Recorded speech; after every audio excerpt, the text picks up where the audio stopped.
I'm Miranda, 32, and Alyssa has been my best friend for over a decade since our college days. We've been through everything together from failed relationships to career milestones.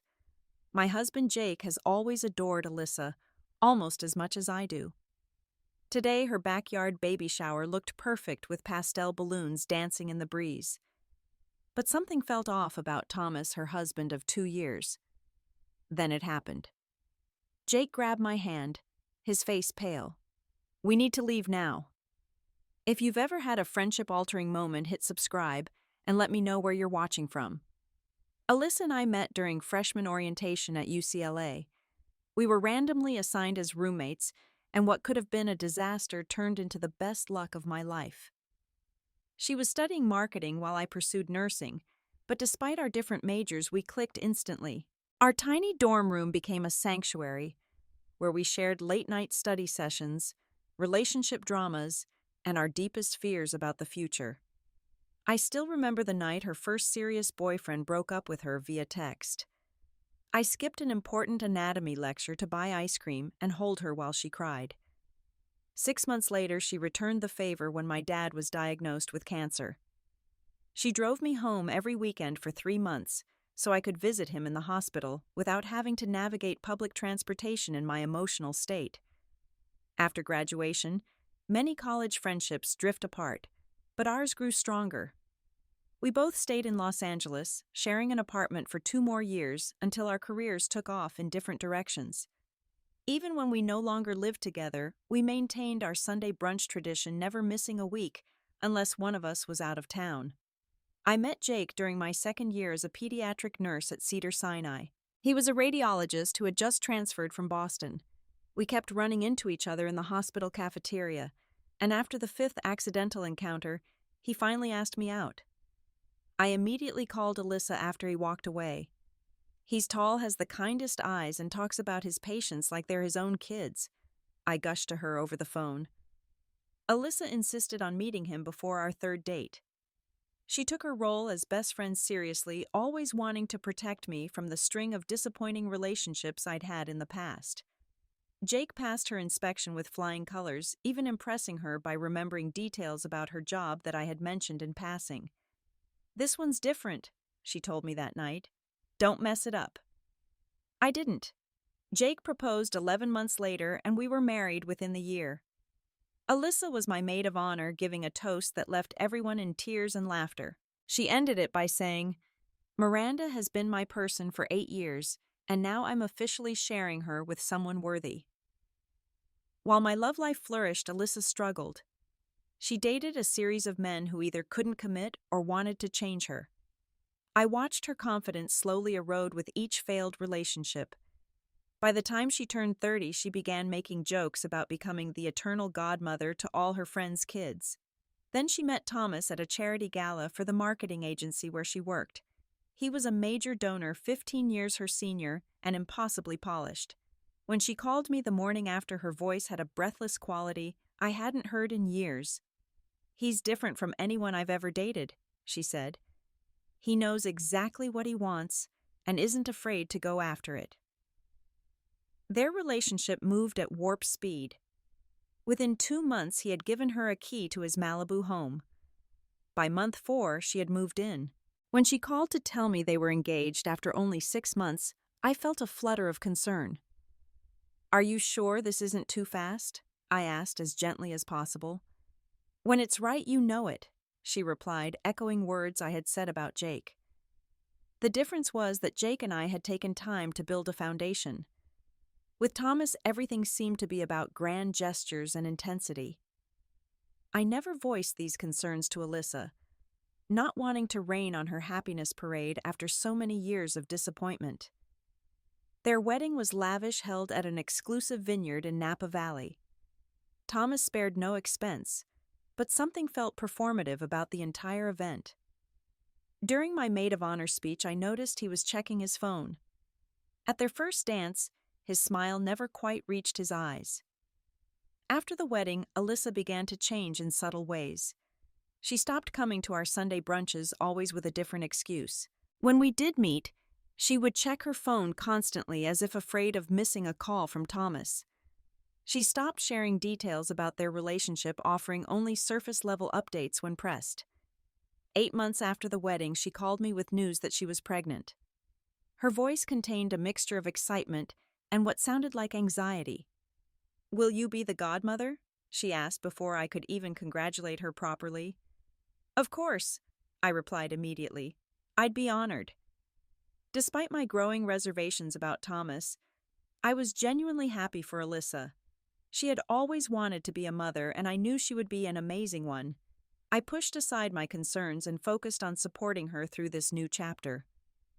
When I told Jake about the pregnancy that night, he didn't share my enthusiasm. "I hope he steps up," was all he said. "What do you mean Thomas will be a great father?" I defended more out of loyalty to Alyssa than any conviction about Thomas. Jake gave me a look I couldn't quite decipher, but didn't press the issue. The next day, Alyssa asked if I would plan her baby shower. "There's no one else I would trust with something this important," she said. I agreed, immediately determined to give my best friend the perfect celebration, despite the unease that had settled in my stomach whenever I thought about her marriage. Planning Alyssa's baby shower became my second job for the next 2 months. As both maid of honor and future godmother, I felt responsible for making this day absolutely perfect. I created spreadsheets for the guest list, menu decorations, and games. Every night after my nursing shifts, I would spend hours researching Pinterest for unique baby shower ideas that would match Alyssa's refined taste while still feeling personal. "You're obsessing," Jake commented one night, finding me surrounded by fabric swatches at 2 a.m. "I just want everything to be perfect for her," I replied, not looking up from my color-coordinated notes. "I know, but is Thomas helping at all? It's his baby, too." I hesitated. "He's busy with work. Besides, he gave me his credit card and told me not to worry about the budget."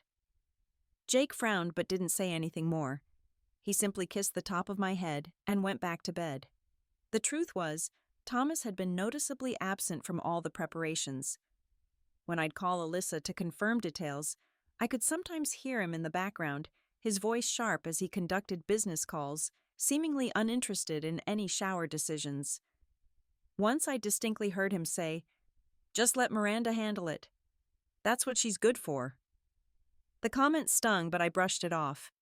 This wasn't about him or me, it was about celebrating Alyssa and her baby. As the shower approached, I enlisted Jake's help with the heavier setup tasks. Despite his 60-hour work weeks at the hospital, he never complained when I asked him to hang fairy lights in Alyssa's backyard or transport dozens of rented chairs across town in his SUV. "You're a better friend than Thomas is a husband," I remarked, as Jake struggled to assemble a complicated arch for the gift table. "That's a very low bar," he muttered, but changed the subject when he saw my expression. The day before the shower, I went to Alyssa's house for final preparations. She looked exhausted, dark circles prominent under her eyes, despite her carefully applied makeup. "Are you feeling okay?" "You should be resting," I said immediately, taking the stack of napkins she was attempting to fold. "I'm fine, just not sleeping well. The baby's been doing gymnastics at night." She forced a smile that didn't reach her eyes.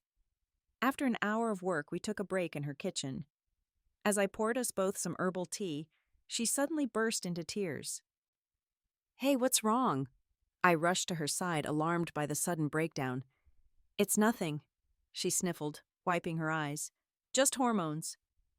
"Alyssa, I've known you for 10 years. I know when something's really wrong." She hesitated, then sighed deeply. "Thomas and I have been fighting. He's been working late every night, and when he does come home, he's distracted. I found a text on his phone last week from someone named Sarah, but when I asked about it, he got angry and said I was being paranoid because of the pregnancy." My heart sank. "Do you think he's cheating? I don't know. Maybe I am just being hormonal and insecure." She attempted another smile. "Forget I said anything. This is supposed to be a happy time." I wanted to press further, but she clearly wanted to drop the subject. Instead, I hugged her tightly and promised that tomorrow would be amazing. That night, as I was double-checking my final to-do list, my phone buzzed with a text from Thomas. This was unusual, he rarely contacted me directly. Who's coming tomorrow? Need to know for security reasons. I frowned at the strange message. Security reasons. The shower was being held at their home with friends and family. After a moment's hesitation, I sent him the guest list I had finalized weeks ago. He replied with just a thumbs-up emoji. What was that about? Jake asked, noticing my confusion. Thomas asking about the guest list. Something about security. Jake raised an eyebrow but said nothing.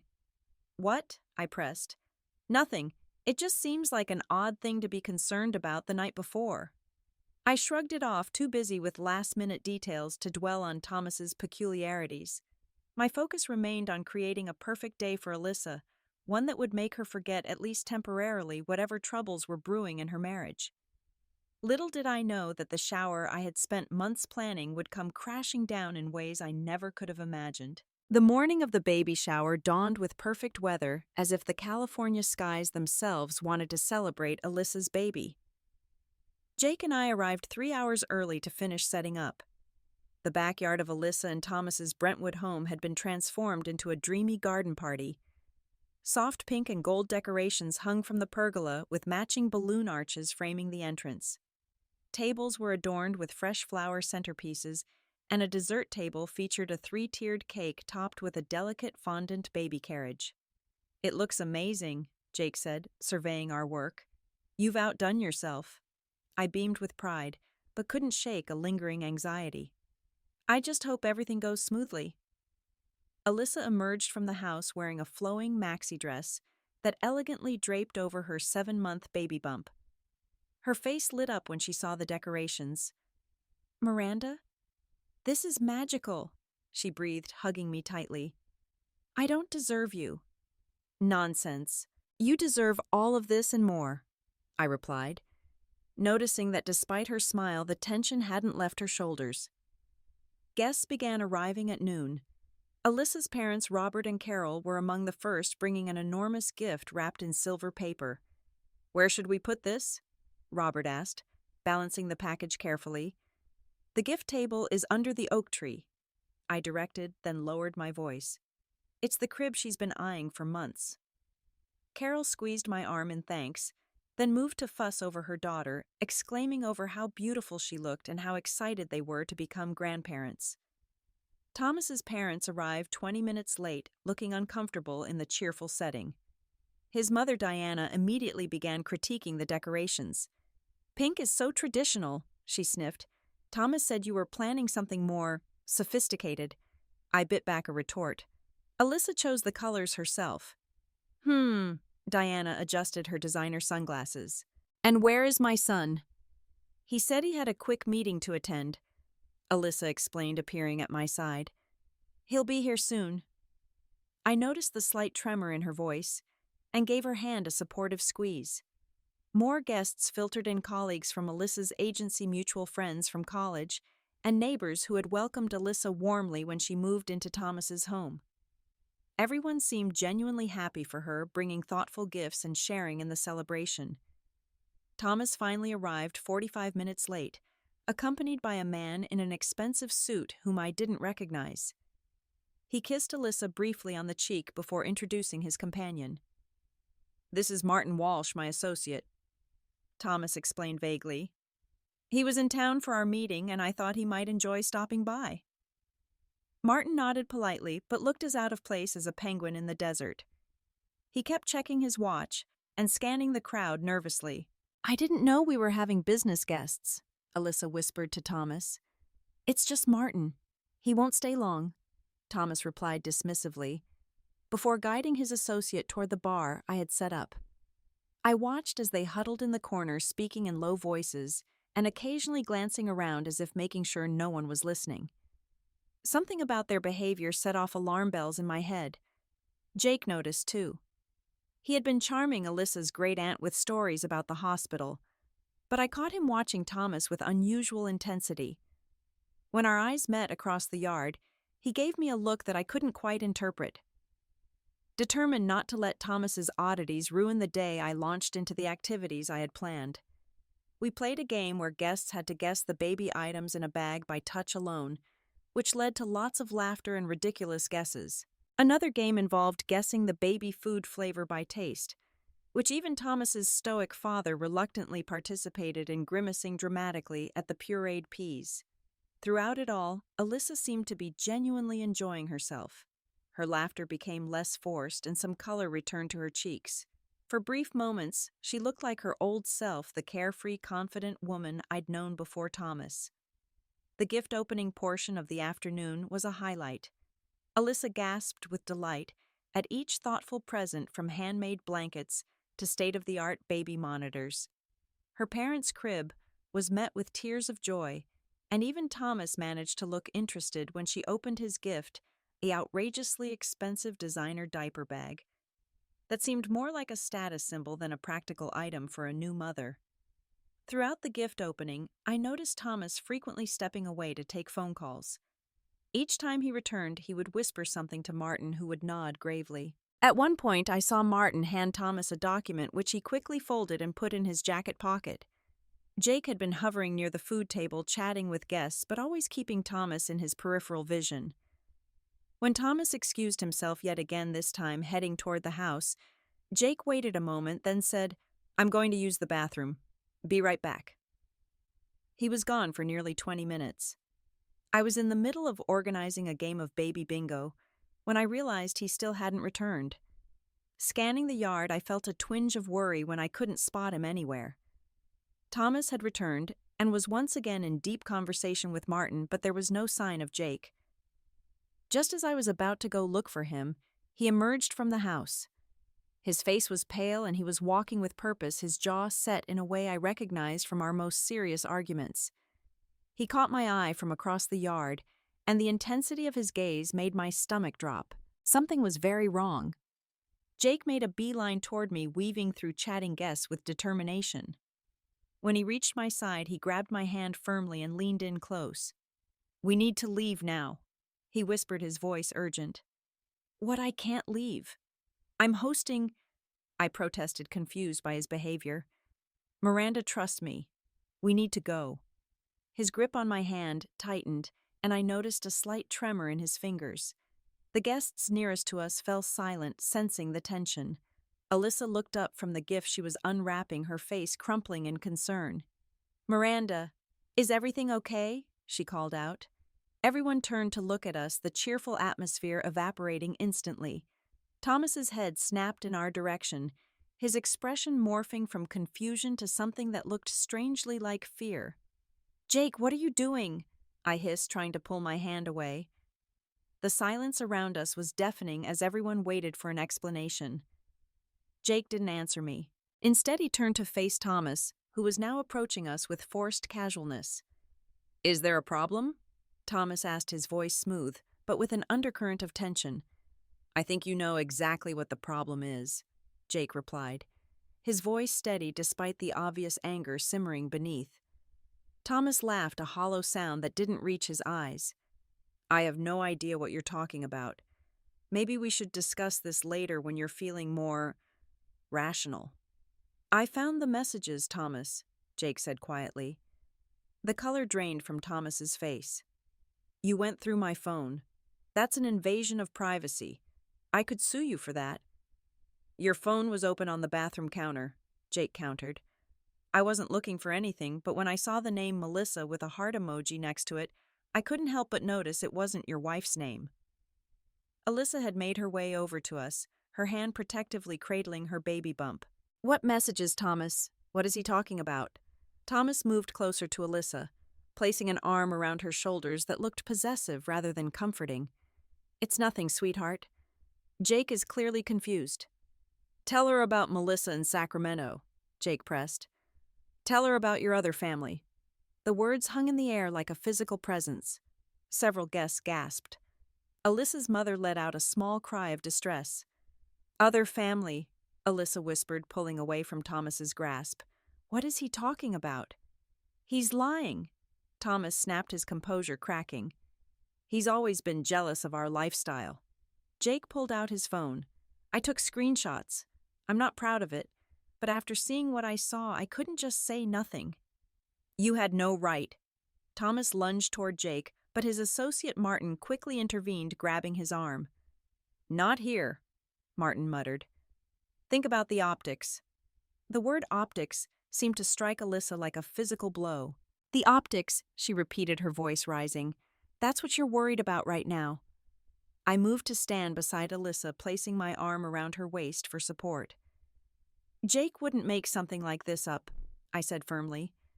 "What did you find?" Jake looked at me, then at Alyssa, his expression pained. "Thomas has been living a double life. He has another woman in Sacramento, Melissa. They have a 4-year-old son together." "That's ridiculous," Thomas scoffed, but his face had gone completely white. "Your text messages talk about visiting them next weekend," Jake continued relentlessly. "You told her you were working on a plan to solve your current situation so you could finally be together properly. There were photos of you with them at a park dated last weekend when you told Alyssa you were at a business conference." The silence that followed was so complete you could hear the distant sound of traffic beyond the property walls. "Is this true?" Alyssa asked, her voice barely audible. Thomas's demeanor changed instantly. His shoulders slumped and the polished facade cracked entirely. "You don't understand the position I was in," he said, no longer bothering to deny it. "Melissa and I have history. When she got pregnant, it complicated things." "Complicated things?" Alyssa repeated incredulously. "You married me when you had another family." "It wasn't like that," Thomas insisted. "Melissa and I were on a break when I met you. Then you happened so fast and I genuinely fell for you. I was going to end things with her, but then there was the child to consider." "So what was I? Some kind of side project?" Alyssa's voice had gained strength, anger beginning to override shock. Martin stepped forward, clearing his throat uncomfortably. "Perhaps we should continue this conversation privately." "Who exactly are you?" I demanded, suddenly suspicious of this man's presence at what was supposed to be an intimate family gathering. Thomas's associate straightened his tie. "I'm Thomas's attorney. I'm here to facilitate matters." Jake let out a humorless laugh. "He brought his lawyer to his wife's baby shower. Does that tell you enough, Alyssa?" Alyssa turned to Martin, her expression hardening. "Why would my husband need his attorney at my baby shower unless he was planning something?" Martin and Thomas exchanged a look that confirmed everyone's worst suspicions. "The paper's in your jacket," Jake said, the pieces fitting together in his mind. "You were going to have her sign something today, weren't you?" "At her own baby shower." Thomas's silence was damning. "What papers?" Alyssa demanded, her voice shaking. When Thomas didn't answer, Jake continued. "There's more, Alyssa. I saw messages about your inheritance from your grandmother. He knows you're getting access to it next month when you turn 33. Alyssa's parents moved closer, her father's face darkening with rage. "What about the inheritance? It's not what it looks like," Thomas protested weakly. "Then what is it?" I challenged. "Because from where I'm standing, it looks like you plan to take Alyssa's inheritance money to support your other family." "You were going to leave me," Alyssa whispered, the horrible truth dawning on her. "After the baby was born and I got my inheritance. That's why you've been asking about my banking passwords." Thomas's eyes darted around the yard, taking in the hostile faces surrounding him. "Alyssa, we can discuss this privately. These people don't need to be involved in our personal business." "These people," Alyssa said, her voice gaining strength, "are my friends and family who actually care about me. Unlike my husband, who apparently has an entirely separate life." Martin attempted to salvage the situation. "Mrs. Bennett, I suggest we all take a moment to calm down. These are complex matters that require—" "Get out." Alyssa cut him off, her voice ice cold. "Both of you get out of my house." "It's my house," Thomas corrected automatically, then winced as he realized his mistake. "Not for long," Alyssa's father interjected, stepping forward protectively. "My attorney will be calling yours first thing Monday morning." The baby shower had completely disintegrated. Guests were whispering among themselves or staring openly at the unfolding drama. Some had already begun to gather their belongings, clearly uncomfortable with witnessing such a private implosion. Thomas made one last attempt to regain control. Alyssa, think about the baby. We can work through this. That was when Alyssa broke down completely. Her legs gave out, and if I hadn't been supporting her, she would have collapsed to the ground. I guided her to a nearby chair as sobs racked her body. How could you? She wept, looking up at the man she had trusted with her life, her future, and now her child. How could you do this to us? Thomas had no answer. Martin tugged at his sleeve, murmuring something about damage control. With a last look at the destruction he had caused, Thomas allowed himself to be led away, his shoulders slumped in defeat. As they walked toward the house, the gravity of what had just happened hit me all at once. My best friend's life had just been shattered, and nothing would ever be the same again. After Thomas and Martin left, chaos erupted in the backyard. Guests didn't know whether to stay or go, awkwardly hovering between concern for Alyssa and the natural instinct to flee such an uncomfortable situation. Alyssa's parents took charge with her father, politely but firmly asking everyone except immediate family and close friends to give them privacy. People departed in small groups, whispering among themselves the elaborate party favors I'd spent weeks assembling clutched forgotten in their hands. I sat with Alyssa on a love seat in the quiet corner of the yard, holding her as she alternated between heart-wrenching sobs and stunned silence. Her mother brought her water and tissues while her father made urgent phone calls to their family lawyer. Jake stood a short distance away, giving us space but clearly unwilling to leave. When Alyssa's crying subsided temporarily, I motioned for him to join us. "I'm so sorry," he said, kneeling in front of Alyssa. "I didn't want to ruin your day, but I couldn't let you continue without knowing." Alyssa looked up at him, her makeup streaked down her face. "How did you find out, really?" Jake ran a hand through his hair, sighing deeply. "I've been suspicious of Thomas for months. Little things that didn't add up." "Like what?" I asked, realizing that Jake had never fully shared his concerns with me. The way he'd always take calls in another room. How he'd be working late, but his office building would be dark when I drove past after hospital shifts. The fact that he never wanted you to post photos of him on social media. Jake looked apologetic. "I didn't want to say anything without proof because I know how much Alyssa means to you." "But today," Alyssa prompted, wiping her eyes. "Today was an accident. I really did go to use the bathroom. Thomas's phone was on the counter, and a text came through while I was washing my hands. The preview showed, 'Can't wait to see you and our little man this weekend,' with a heart emoji from someone named Melissa. The phone was unlocked and He hesitated. "I know I shouldn't have, but I opened it." "Thank God you did," Alyssa's mother interjected fiercely. Jake continued.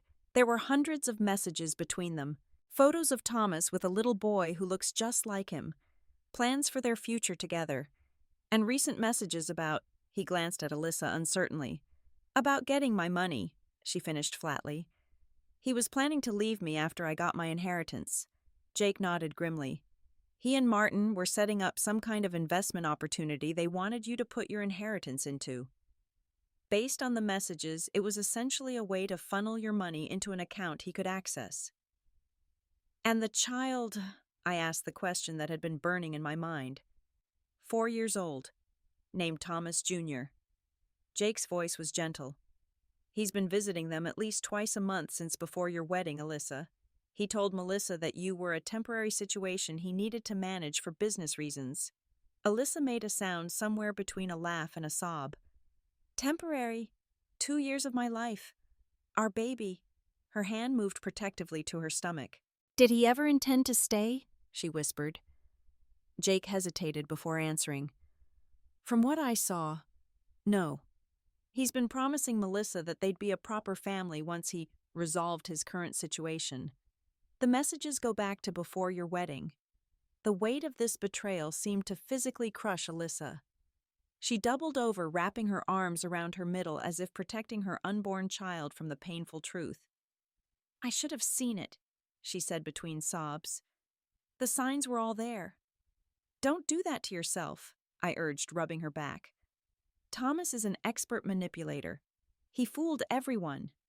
"Not everyone," Alyssa said, glancing at Jake. "You saw through him." Jake looked uncomfortable with the praise. I only started noticing things in the last few months, and even then I wasn't sure until today. As the sun began to set, the beautiful baby shower setting took on a surreal quality. Pastel balloons still bounced gently in the evening breeze, and the half-eaten cake sat abandoned on the dessert table. Gifts piled high on the table items for a future that now looked dramatically different than the one Alyssa had imagined. Alyssa's father returned from making his calls. "I've spoken to Howard," he said, referring to their longtime family attorney. "He'll be here first thing tomorrow to go over our options. In the meantime, he suggests changing the locks and documenting everything." "Where am I supposed to go?" Alyssa asked, suddenly looking lost. "This is his house. My name isn't even on the mortgage." "You're coming home with us," her mother said firmly. "Tonight. We'll send someone for your things tomorrow." Alyssa nodded numbly but then froze as the sound of a car engine started in the front driveway. "He's leaving," her father said after checking. "Martin is driving." I felt Alyssa relax slightly against me, but only moments later her phone began buzzing incessantly with text messages. "It's him," she said, staring at the screen as if it might bite her. "He says he can explain everything, that I'm overreacting, that he loves me and the baby." "You don't have to respond right now," I told her, "or ever if you don't want to." "I don't even know who he is," Alyssa whispered. "How can you be married to someone and not know them at all?" As night fell, we began the somber task of cleaning up the shower decorations. Jake worked silently, taking down the fairy lights and balloon arches that had taken hours to install. I packed up the untouched party favors and stored the leftover food, moving mechanically through tasks that had seemed so important just hours ago. Alyssa sat watching us, too dazed to help, occasionally rubbing her belly when the baby kicked. "What am I going to do?" she asked no one in particular. "I'm 7 months pregnant and my marriage is a lie." "You're going to get through this," I said, sitting beside her again. "One day at a time, and you won't be alone for a single second of it." "Will you stay with me tonight?" she asked, sounding smaller than I'd ever heard her. "At my parents' house." "Of course," I agreed immediately. "Jake can take all this stuff home." Jake nodded. "I'll take care of everything here. You two go get settled at your parents' place." As we prepared to leave, Thomas's Tesla pulled into the driveway again. Alyssa tensed, and her father moved to the front door protectively. "I'll handle this," he said grimly. But it wasn't necessary. Thomas didn't come inside.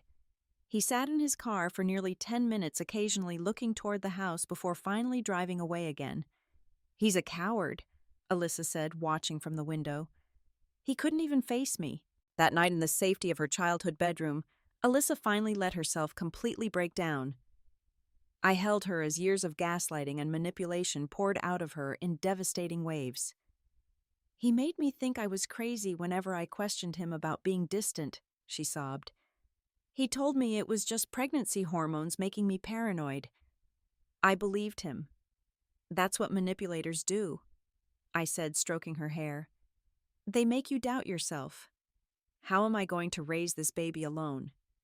The fear in her voice broke my heart. "You are not alone," I promised her fiercely. "You have your parents, you have me and Jake, and you have more strength than you know." As Alyssa finally drifted off to sleep, exhausted from emotional trauma, I texted Jake. "She's finally asleep. How are you doing?" His response came immediately. "Better than Thomas will be once her father's lawyers get through with him. How's she holding up?" "Devastated, but stronger than she thinks." "I'm so proud of you for what you did today. I just did what anyone would do." But we both knew that wasn't true. Many people would have looked the other way, avoided the mess, spared themselves the drama. Jake had done the difficult thing because it was the right thing regardless of the consequences. As I settled onto the air mattress Alyssa's mom had set up for me, I thought about how quickly life could change. This morning, we were celebrating new life and possibility. Tonight, we were picking up the pieces of a shattered illusion. Yet somehow, through the pain, I felt a certainty that Alyssa would emerge stronger from this betrayal, and that the child she carried would be surrounded by genuine love rather than deception. The next 2 weeks were a blur of activity as we helped Alyssa navigate the immediate aftermath of Thomas's betrayal. The day after the baby shower, her father's attorney arrived with a team that included a private investigator and a financial forensic expert. They set up in the dining room of her parents' house, creating a command center of sorts for what they called Operation Clean Break. Alyssa moved in with her parents temporarily, taking over her old bedroom that still had posters from her college days on the walls. The contrast between the sophisticated woman she'd become and the youthful surroundings was jarring, but there was something comforting about her being back in the place where she'd grown up safe and loved. "It feels like I'm starting over," she said one evening as I helped her organize the baby items we'd retrieved from Thomas's house, like the last 2 years were just a bad dream.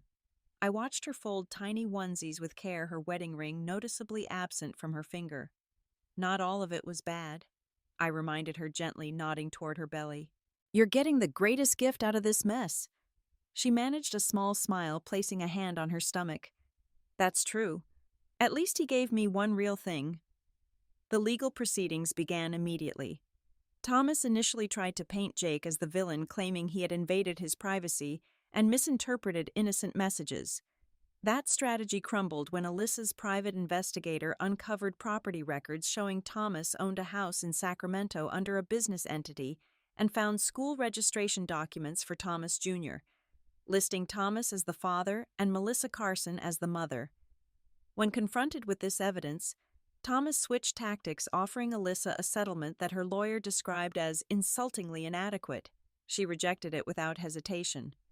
"He thinks he can buy me off and walk away," she told me, her voice stronger than it had been in days. "He has no idea who he's dealing with now." Miranda's taking time off work to support Alyssa through the legal consultations was crucial. My nursing supervisor had been understanding, allowing me to use vacation days and swap shifts with colleagues. Jake stepped up too, taking on extra household responsibilities so I could focus on Alyssa. "You'd do the same for me," he said simply when I thanked him for his support. The financial deception turned out to be even more extensive than we initially feared. The forensic accountant discovered that Thomas had been siphoning money from their joint account for months, moving it through a series of shell companies before it ultimately ended up funding his Sacramento family's lifestyle. He had also taken out a second mortgage on the house without Alyssa's knowledge, using her credit rating to secure favorable terms. "He's been planning this for over a year," the accountant explained, showing Alyssa the trail of transactions. "Based on the pattern, he was going to wait until you received your inheritance, convince you to invest it in one of his business opportunities, then disappear with the money." Alyssa sat silent for a long moment after hearing this. Then, surprising everyone, she laughed, a sharp, humorless sound that contained years of built-up tension. "He really thought I was that stupid," she said, shaking her head, "that I would just hand over my grandmother's money without question." People like Thomas target smart, capable women specifically because it's a greater victory to manipulate someone intelligent, the private investigator noted. "It's about power, not logic." Through all the legal meetings and emotional upheavals, I noticed Alyssa gradually changing. The soft-spoken, accommodating woman who had walked on eggshells around her husband was being replaced by someone more reminiscent of the confident, outspoken friend I'd known in college. It was as if Thomas's absence allowed her true self to emerge from hiding. One particularly difficult day, after a grueling 4-hour meeting with attorneys where Thomas's team had tried to claim partial ownership of her grandmother's inheritance, Alyssa broke down in my car.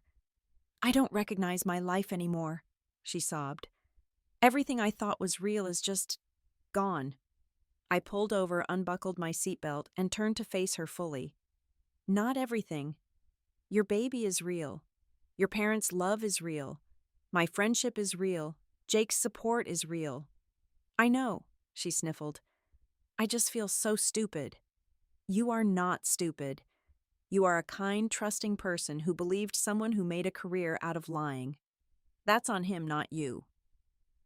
The legal battle intensified when Thomas filed for partial custody of the unborn baby.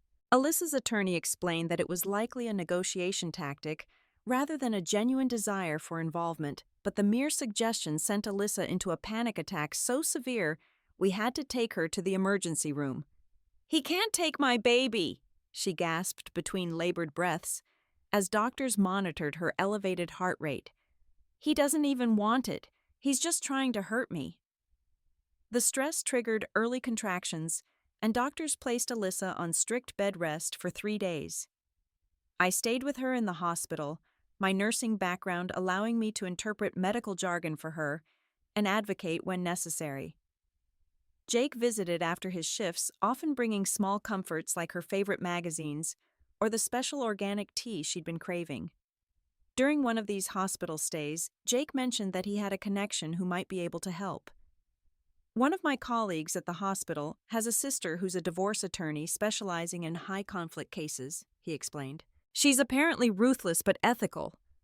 Would you want me to reach out? Alyssa's eyes lit up for the first time in weeks. Yes, please. This new attorney, Diane Levinson, was indeed formidable. In their first meeting conducted in Alyssa's hospital room, she cut through the emotional aspects and focused on strategy. We have 3 advantages, Diane explained, ticking them off on her manicured fingers. First, we have clear evidence of his deception and financial fraud. Second, we have proof of his other family which establishes a pattern of behavior. Third, and most importantly, he wants this over quickly because the longer it drags on, the more likely his business associates will find out about his double life. So what's our play? Alyssa asked, sounding more like her old self. We go nuclear, Diane said with a thin smile. We prepare for a very public court battle with all his dirty laundry on display, while simultaneously offering him a private settlement that protects his reputation but costs him financially. Within 2 days of Diane taking the case, Thomas's attorney reached out with a dramatically improved settlement offer. It included the Brentwood house, a substantial financial package, and withdrawal of the custody claim in exchange for Alyssa's discretion regarding the circumstances of their divorce. He's running scared, Diane observed with satisfaction, but we can get more. The pattern of Thomas's similar behavior with other women emerged during discovery. Diane's team uncovered evidence of at least 2 other women Thomas had manipulated financially over the past decade, using the same playbook he'd attempted with Alyssa. One woman agreed to provide a confidential affidavit, detailing how Thomas had convinced her to invest her entire savings in a venture that mysteriously collapsed after he moved on. All of these revelations should have crushed Alyssa's spirit, but instead they seemed to fuel her determination. As her due date approached, she channeled her anger into preparation for her child's arrival. I helped her redesign the nursery in her parents' home, creating a peaceful space that bore no resemblance to the one Thomas had reluctantly agreed to in their house. I want everything to be different, she explained as we painted the walls a soft green instead of the gray Thomas had insisted upon. I want nothing that reminds me of him. One evening as we assembled the crib her parents had given her at the shower, Alyssa suddenly paused. I don't want to use the name we picked together, she said decisively. Thomas wanted to name the baby after his father if it was a boy or his mother if it was a girl. But those names don't mean anything to me. What are you thinking instead? I asked, setting down the Allen wrench. If it's a girl, I want to name her Elizabeth after my grandmother. And if it's a boy, she hesitated, then smiled.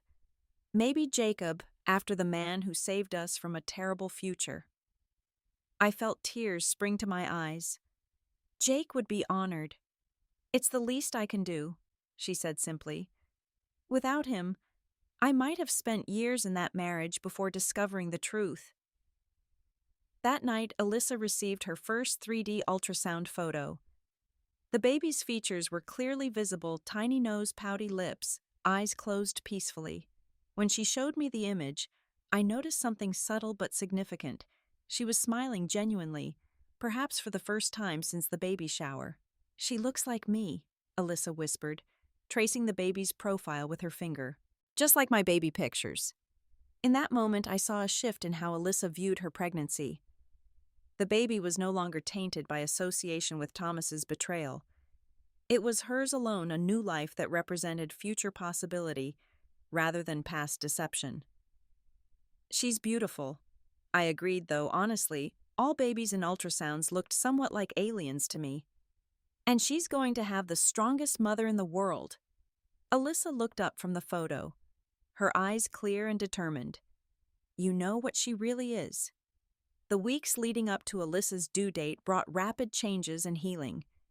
With the legal battle mostly resolved in her favor, Thomas ultimately agreed to a settlement that gave Alyssa full custody of the house and a significant financial package in exchange for her silence about his double life. She could focus entirely on preparing for her daughter's arrival. 1 month after the disastrous baby shower, Alyssa went into labor 3 weeks early. She called me at 2 a.m., her voice surprisingly calm. "It's time. Can you come?" I had been prepared for this moment with a bag packed and ready by the door. Jake drove me to the hospital, promising to wait in the lobby. "Tell her she's got this," he said as he dropped me off at the entrance. "Tell her she's stronger than she knows." The labor and delivery floor was quiet at that early hour. I found Alyssa already settled in a room breathing through contractions while a nurse monitored her vitals. "You came," she said, reaching for my hand with visible relief. "Wild horses couldn't keep me away," I replied, setting down my bag and immediately moving to support her through the next contraction. The labor progressed rapidly. By dawn, Alyssa was fully dilated and ready to push. Throughout the intense hours, she never once mentioned Thomas or expressed regret that he wasn't there. Instead, she focused entirely on bringing her daughter into the world with a determination that left even the experienced delivery nurses impressed. "You're doing amazingly," I told her as she gripped my hand through another push. "Just a little more." At 7:42 a.m., Elizabeth Miranda Bennett entered the world with a robust cry that filled the delivery room. The moment they placed the tiny red-faced baby on Alyssa's chest, something profound shifted in her expression. It was as if all the pain of the past months dissolved in the face of this new love. "Hello, Elizabeth," she whispered, tears streaming down her face. "I'm your mommy." I stepped back, giving them space for this sacred first meeting, my own eyes blurry with tears. The nurse handed me a camera, and I captured the moment Alyssa looking down at her daughter with pure wonder, all traces of heartbreak temporarily erased from her face. After the initial bonding time, Alyssa looked up at me. "Would you ask Jake to come in? I want Elizabeth to meet her namesake."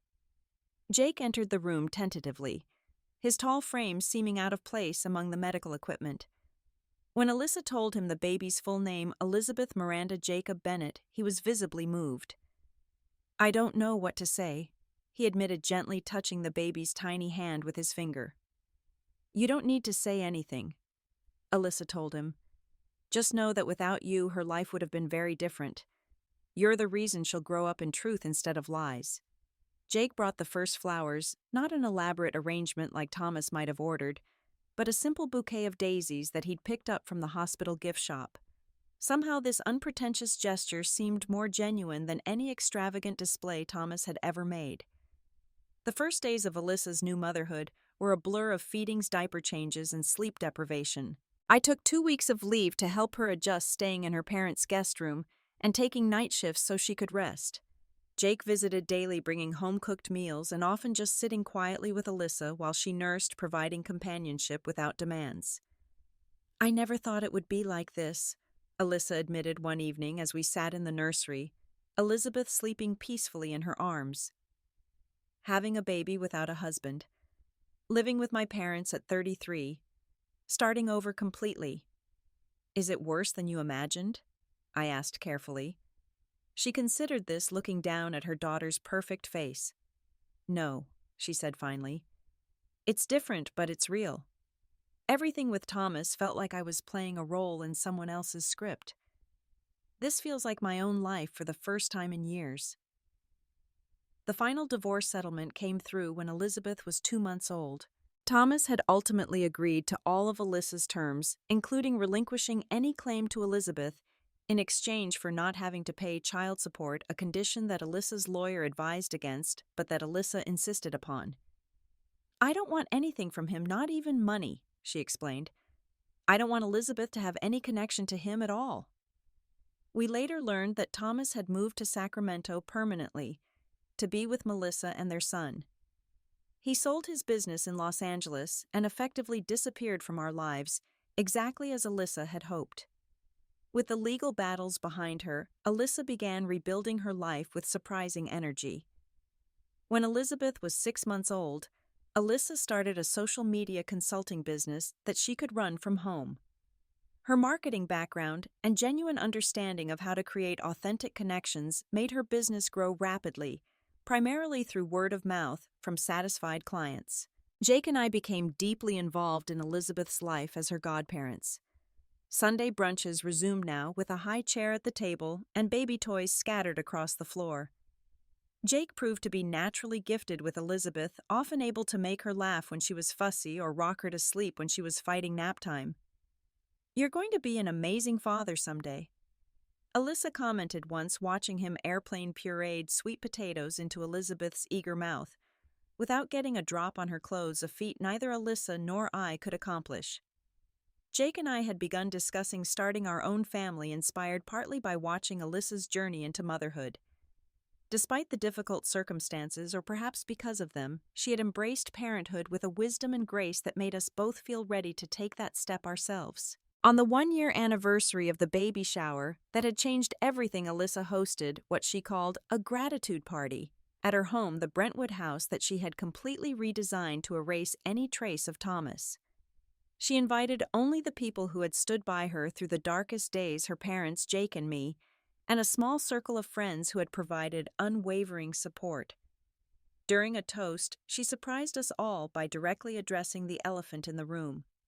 1 year ago today, my life fell apart in the most public and painful way possible. She began, holding Elizabeth on her hip. The baby, now a cheerful, almost toddler with her mother's eyes and dimples, babbled happily, unaware of the significance of her mother's words. "I thought that was the worst day of my life," Alyssa continued. "But looking back, it was actually the first day of a much better life than the one I thought I wanted. So today, I want to thank Jake for having the courage to tell me the truth, when it would have been easier to stay silent." Jake ducked his head, uncomfortable with the attention, but visibly moved. "And I want to thank Miranda for being my rock, my sister, my co-parent in those early days." Alyssa's eyes met mine across the room. "You never once said, 'I told you so,' even though you had reservations about Thomas from the beginning." "That's not what friends do," I replied simply. "Most of all," Alyssa concluded, kissing Elizabeth's chubby cheek, "I want to thank this little miracle for giving me the strength to build a new life, a real life." Later that evening, as Jake and I drove home, we reflected on the extraordinary journey of the past year. "Do you think she would have eventually discovered the truth on her own?" I wondered. Jake considered this. "Maybe." Thomas was getting careless. "But it might have been years later, with more children involved, more financial entanglement." "You saved her from that future," I said, squeezing his hand. "We all did," he corrected. "You, her parents, her lawyers. It took a village to extract her from Thomas's web. But you were the one who saw what the rest of us missed," I insisted. "Even me, and I'm supposed to be her best friend." Jake was quiet for a moment. "Sometimes it's hardest to see the truth about the people closest to us. We want so badly for them to be happy that we ignore warning signs or make excuses for behavior we wouldn't tolerate in others." His words struck a chord.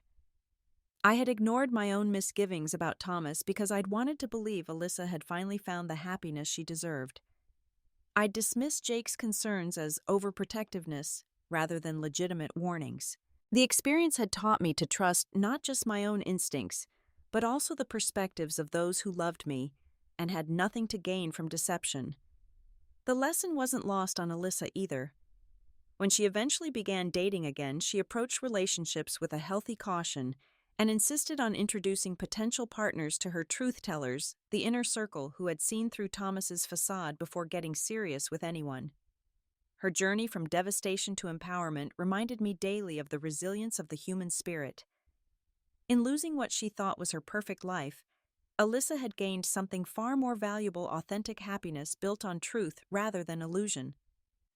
Elizabeth would grow up with a mother who had faced betrayal and emerged stronger, surrounded by people who had demonstrated the true meaning of loyalty and love. In the end, Thomas's deception had given Alyssa and Elizabeth a gift he never intended: freedom from a life built on lies. Have you ever had a moment when someone's betrayal ultimately led you to a better path? I'd love to hear your stories in the comments. Like and subscribe if this story resonated with you, and share it with someone who might need to be reminded that sometimes losing what you thought you wanted leads you directly to what you truly need. Thank you for listening to my story, and remember, trust your inner circle when they see red flags you might be missing. Your true friends see your value even when you forget it yourself.